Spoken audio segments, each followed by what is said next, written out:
Hey, usually I do these videos at the desk or like I'm standing or something, but for this one, I'm actually gonna lie down. So, I graduated college in 2024, and it was a rough time in my life because while senior year of college was really fun and I met a lot of people I had not met before, made friends which did not exist before senior year, and it was just a general feeling of like, everything's ending and this is it. Well, it was a good time. The vibes in senior year for me were a bit shaky because everyone was basically applying to jobs, people were chasing salaries and stuff like that, and I didn't feel too great about it, basically. Like, I wasn't sure about what I wanted to do after college, and it was a really confusing time. And so, while I did get a few really crazy interviews in the beginning, I think as time went on, it became increasingly rough. Like, you would apply to jobs, you would wait for like 2, 3 weeks, get rejected. And it was this constant cycle of applying to jobs, waiting, getting rejected. And as someone who, is decently smart, and I think everyone else around me would agree with that, I think it was a really rough time because, things weren't panning out the way I had thought they would. And it's a really confusing time in your life where, usually you're going from grade 1 to 2 to 3, and there's this sort of like linearity that exists, and it's a really comfortable space when you're in school, high school, college, right? It's like one semester, another semester. But with college ending, you kind of realize that life is now free roam. Like, you could do anything, and it's a lot more scarier than it is exciting. Because around this time, every day I would just wake up, write a cover letter, look at my resume again, apply to jobs, and get rejected. And I was not doing too well, and as always, like, I try to find some form of escapism in any kind of medium I feel like escaping into. And basically, around this time, the Elden Ring DLC Shadow of the Erdtree was just about to drop, or it had dropped. And all of my friends who had played Elden Ring or were playing it were like constantly talking about it, like super hyped up and really excited for it. But the thing is, I had not played Elden Ring yet, and I wasn't really like looking forward to like, dropping like $60 on a game which I may or may not play due to my rough spot. But because they were constantly talking about it, I really started getting this itch to play a From Software game. Because, and this is not at all professional advice or anything, but I had seen a lot of like YouTube essays around how From Software games, especially the Dark Souls series, really helped some people get through a rough patch in life or get over something. Like, like those really sucky moments in life. People were kind of drawn towards these games, right? And I was sort of like flirting with the idea of doing this social experiment on myself. And it was something which I had been thinking for a while, and I, in this moment, was like, why not? I have absolutely nothing to lose.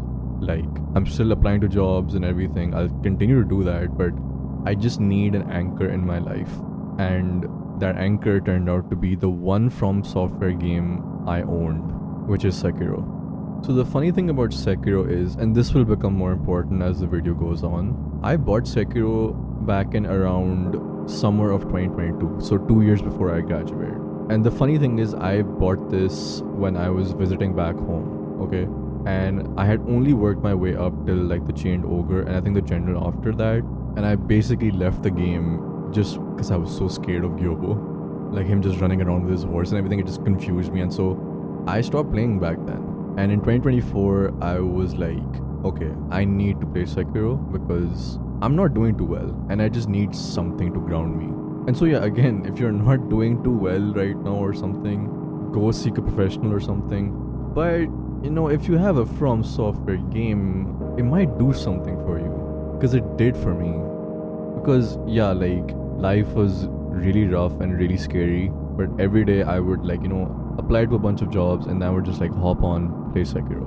And I think the experience of playing Sekiro was made better because one of my closest friends who has played Sekiro and finished it would always want me to play it on Discord and stream it, right? And so, I'm not gonna lie, but that just made the experience of playing that game so much better because I had someone to share it with, right? And I would stream it to him and he would be rooting for me. He would tell me to do this parry over here and like move over here. And it was like, you know, like I really treasured that time when I was like just playing Sekiro on Discord, streaming it to my friend. Like he would just hop on Discord and be like, hey, just boot up Sekiro and just play it. I want to see it. And so yeah, like every day I just played Sekiro after like, you know, applying to a bunch of jobs and just maybe getting rejected or something, or like I would just play Sekiro, and it honestly provided me the support I needed at that time. Because going into Sekiro, and I understand Sekiro is an extremely hard game, like I've played it and I understand how difficult it is. But I think going into Sekiro, there was one thing that I had like kind of like told myself, and it was very true till the very end, which is that games are designed to let the player win. Like From Software games, as tough as they are, you eventually will crack that boss that you are struggling with.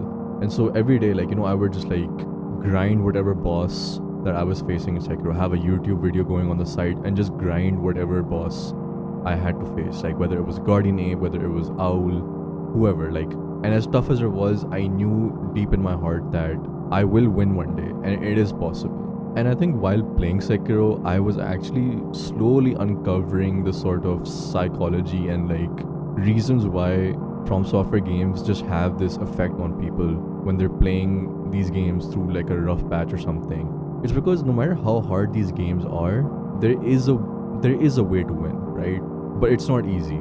Like, let's be clear, like you will win, but it's not easy. And so when you do like a few dozen attempts at a boss, you know you have truly mastered like every movement, every pattern, everything. And so while yes, games are designed to let you win, but the way you win in From Software games, especially a game like Sekiro, it's an insane feeling. I can't even describe how amazing it feels, because you truly feel in that moment that you haven't cheesed the boss in any way or anything. You have truly earned this win. And I think for that period in my life, the fact that I was consistently like one by one destroying these bosses, it really uplifted me. It really like, you know, provided me the support I was looking for in that period of time, which is really confusing, and no one really prepares you for it or tells you that you're gonna have this enormous feeling of dread and uncertainty and anxiety when you graduate from college, of the fact that this is your life now. Like you can do whatever you want with it.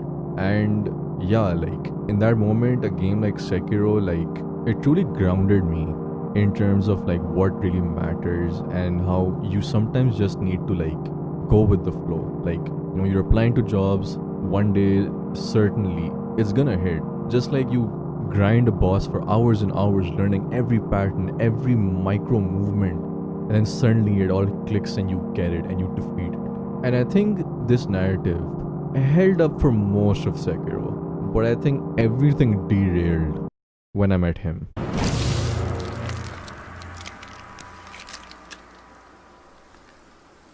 哀れな孫の最後の願いじ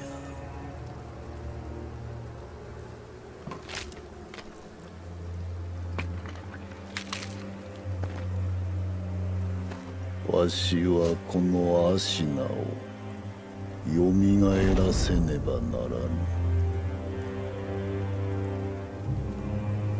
ゆえに赤炉、お主を切るぞ。 Ishin, the Sword Saint. I swear, like, Sekiro was a hard game before Ishin, right? Like, I can fully admit that. I got my ass whooped like dozens of times.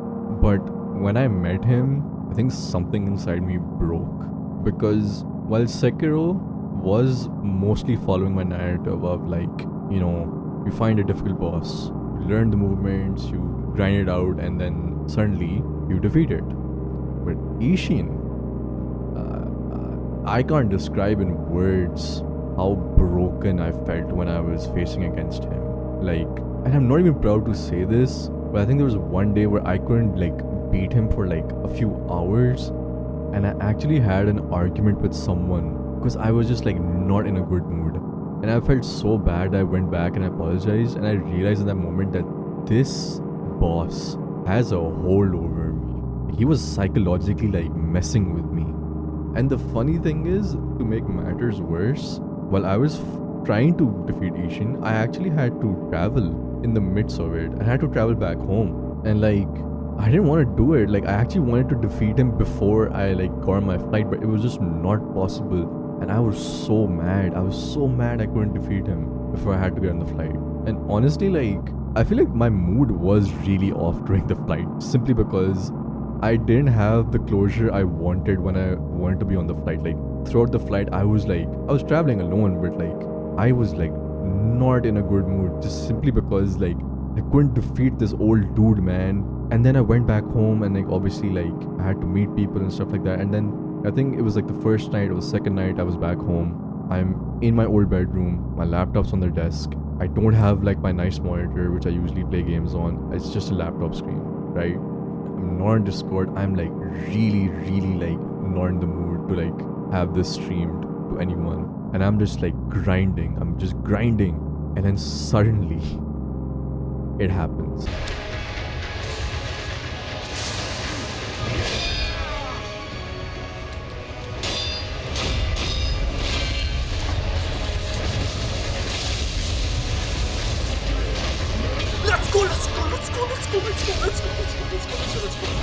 Let's go.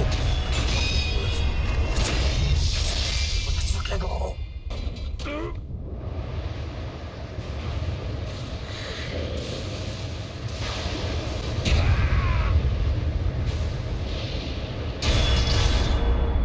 Yari!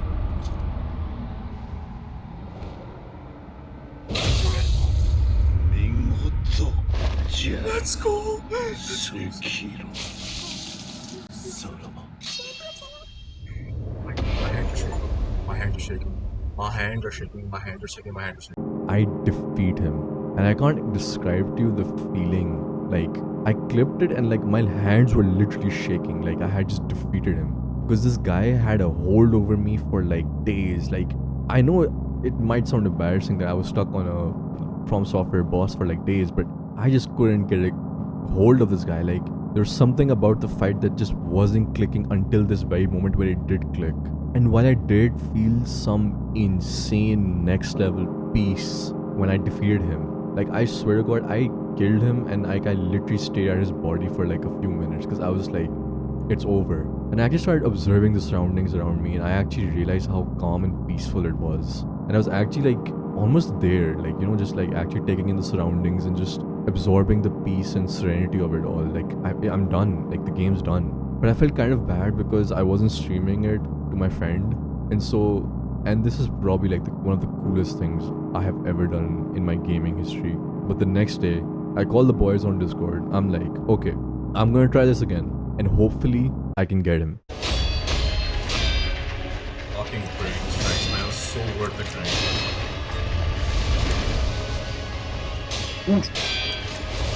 Beautiful. Oh! Insane!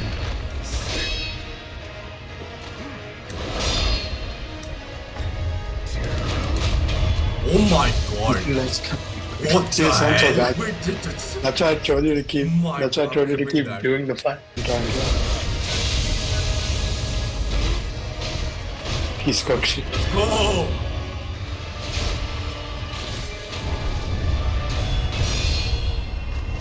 I did it for the boys also again.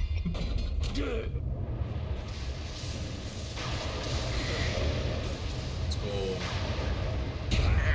What? What the hell just happened? And I'm so happy to say, first try, I defeat him. And I defeat him in a way that's just insane. Like, I was like so impressed with myself. Like, I defeat him like by myself, and then when it counts, like, you know, in front of the boys, I just like absolutely obliterate him. And it was just one of those moments which I will always cherish in my life because, you know, it was one of those feelings where, like, you know, you put your mind towards something and you just did it. Ishin really surprised me. Like, I've never had a game psychologically affect me so much, but it did. And while it was a rough patch towards the end with like Ishin, like the feeling of like beating him was like, I can't describe it. It was amazing. And yeah, just like, you know, every failed attempt at beating Ishin every failed attempt at applying for a job eventually ended up landing me a job. And so I guess there is some truth to the entire like From Software games and like bad moments in your life. Because if it wasn't really obvious, like when I was like going through this rough patch, I watched one of my favorite videos of all time on YouTube, which is the Nicky Jiki video on like how Dark Souls saved him in like a really rough patch. And honestly, that video was a direct inspiration of why I ended up playing Sekiro during that rough patch. Because I was like, you know what? Maybe there's something to it. Maybe it does something for me. And it did. And it's honestly shocking. Like, I love that video to death. I always watch it whenever I'm down or something, because it kind of shows you the power of just like escaping into some kind of medium that you love, like whether it's games, whether it's movies, whether it's TV shows, music, whatever.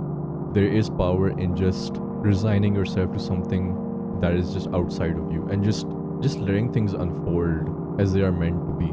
Like, not everything you want in life is gonna happen, but you know, sometimes things turn out not so bad, and that's okay. Like I wanted to be at graduation with like, you know, a job secured and stuff, but like turns out it just needed a few more months. Did it turn out exactly how I wanted? No, but it is pretty darn close, and I'm just happy that, you know, it worked out in the end. Much like every single Sekiro boss, you know, initially you're learning it, you're trying to understand the patterns and everything, and eventually there's that one run where everything clicks. You're hitting your shots, you're parrying everything, and you just end up defeating it. It's games like Sekiro that really show me the power of like just struggling through the pain. Like, you just have to sometimes struggle through it, and then eventually you just need one run where everything clicks and nothing else matters. It doesn't matter that I've failed Ishin 1,000 times, but all that matters is I defeated him, and also the fact that I was able to defeat him in front of all my friends. That is all that matters. No one cares about how many times you tried something, how many times you failed. It just matters that you did it. Like, it happened. And hopefully, if you're watching this video and you're waiting on something to happen, or you're working through something, you know what? Eventually, sooner or later, something is gonna happen. It might not be what you want, but it might just be the second best thing. Before the video ends, I'm gonna quickly run over to my desk to end this video. I was gonna have to do this at some point, but you know what? I really cared about this Sekiro video. I think a lot of time and effort went into like, you know, talking about all this stuff. And so yeah, I'm unfortunate. My real name is Danish. I'm a 20-something-year-old dude from Pakistan. And increasingly, I felt like, you know what, especially in the age of AI and everything, it's important to kind of show myself and like who I am and where I come from, especially because I think it provides good context about the stuff I talk about over here, like my perspective on all the games, movies, TV shows, and everything else I talk about is from the perspective of a Pakistani dude living in Pakistan. So I was like, you know what, let's just go for it. This is a video I cared about, because Sekiro was a really important video game for me in terms of shaping, you know, my adult life in a way. And so the funny thing is, you know how I mentioned that I started playing Sekiro when I came back home, and then 2 years later I finished Sekiro when I got back home. Well, this is the same desk I started playing Sekiro, the same desk I finished playing Sekiro, and now I'm doing the outro for the Sekiro video on this same desk and being back home. I'm actually leaving tomorrow. You can see the suitcase and everything. So yeah, I thought if I have to do this, this is pretty cool that, you know, I'm making a video which references me coming back home and all that stuff. But if I just make the outro and like, you know, show myself in the same place also, that would be really cool. Also, I just want to emphasize how much of an inspiration that Nicky Jiki video was on Dark Souls. Like, that video is amazing. It's one of my favorite YouTube videos of all time, like easily, because it reminds you that life is scary, life is uncertain, but there are some cool video games out there. There's just something out there that can make you feel better about yourself. There's always something out there that can help you. There's always something out there that can make you feel inspired, creative, and just make you feel more alive. Regardless of what your situation might be, there's always something out there that can help you. And so that game always reminds me that in bad times, always seek things out. Whether it's a creative outlet, whether it's a video game, whether it's talking to a friend, there's always something out there. You just have to push yourself to find that. Thanks for watching. Like and subscribe. It's free for you, but it's prices for me. Go check out my music. I just released an album a month ago called Madness in the Madness that sounds a bit like this.